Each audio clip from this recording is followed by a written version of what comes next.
Gumamit po tayo ng dalawang thermal fuse para po mas matibay at hindi kaagad masira.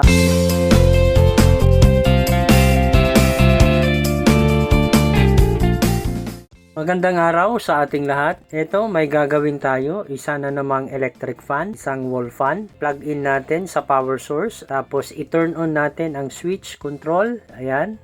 Wala po tayong nakita na umikot yung LEC. Tapos wala din po tayong narinig na umuugong. Ibig sabihin, sira ang thermal fuse nito. Para makumpirma natin na sira na talaga ang thermal fuse nito, gagamit tayo ng analog multimeter. Iset po natin sa times 10. Ilagay natin ang dalawang test prod doon sa dalawang blade prong ng plug. Tapos pihitin natin yung ating control switch. Wala po tayong nakita na pointer deflection. Yan po ay nagkukumpirma na sira na talaga ang thermal fuse. Nabuksan na po natin ang cover ng ating fan motor. Hanapin natin dito yung ating thermal fuse. Ayan po ang thermal fuse. Kung titingnan po natin, siya po ay may connection sa gray na wire at saka sa red na wire na nakakonekta sa capacitor. So hindi na po tayo magbabaklas ng ating fan motor. Gagawin natin dito ay ikukonekta na natin yung thermal fuse. Ito na po ang ating thermal fuse. Kakabit po natin yan doon sa green na wire at saka sa red na wire. Since magpapalit na tayo ng thermal fuse, i-check na rin natin yung capacitor. Base sa aking experience, pag nasisira ang thermal fuse, automatic na mababa na ang capacitance ng capacitor. Gagamit tayo ng digital multimeter. Iset po ating tester doon sa capacitance meter function at sukatin natin ang capacitance ng ating capacitor. Ang ating pong capacitor ay 1.5 microfarads. Ayan po, meron po tayong nasusukat na 1.081 microfarads. Ibig sabihin, mababa na talaga ang capacitance ng capacitor na ito. So, magpapalit po tayo ng bagong capacitor.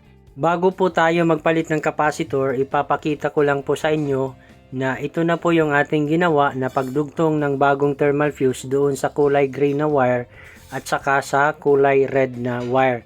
Gumamit po tayo ng dalawang thermal fuse para po mas matibay at hindi kaagad masira ang ating thermal fuse. Ayan na po ang ating bagong 1.5 microfarads na capacitor na ikabit na po natin yan dito sa ating electric fan. At nilagyan po natin ng hinang yung dalawang terminals ng capacitor at saka yung mga wires na ikakabit sa capacitor.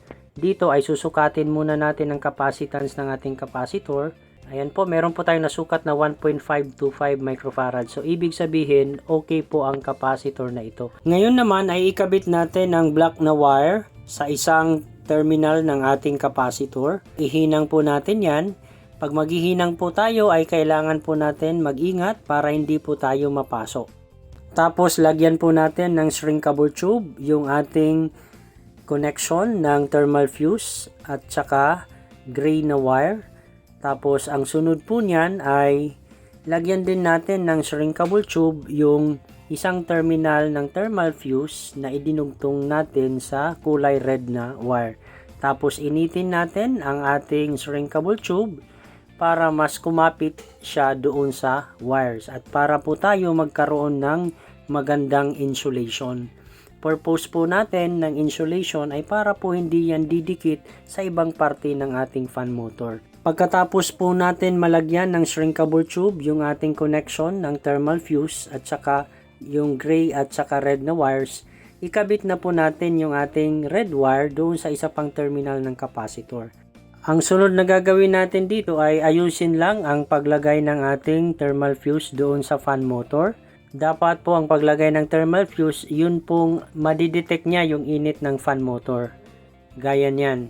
Pagkatapos po nating maikamada ang thermal fuse, sunod natin gagawin ay magte-testing na po tayo. I-plug in po natin ang ating electric fan sa power source. I-turn on natin ang ating control switch sa number 1. Umikot naman po ang ating LEC. Tapos, nag-switch tayo sa number 2, mas lumakas ang ikot ng LEC. Sa number 3, mas lumakas. So, ibig sabihin, okay po yung ginawa natin na pagpalit ng bagong thermal fuse at saka bagong capacitor. Dahil dyan, ay na-repair na po natin ang ating electric fan. Hanggang dito na lang ang aking video tutorial at Kung meron naman kayong natutunan, maaari po lamang ay mag-subscribe sa aking channel para mas ganahan pa akong gumawa ng mga video tutorials na kagaya nito. Hanggang sa muli, maraming salamat po.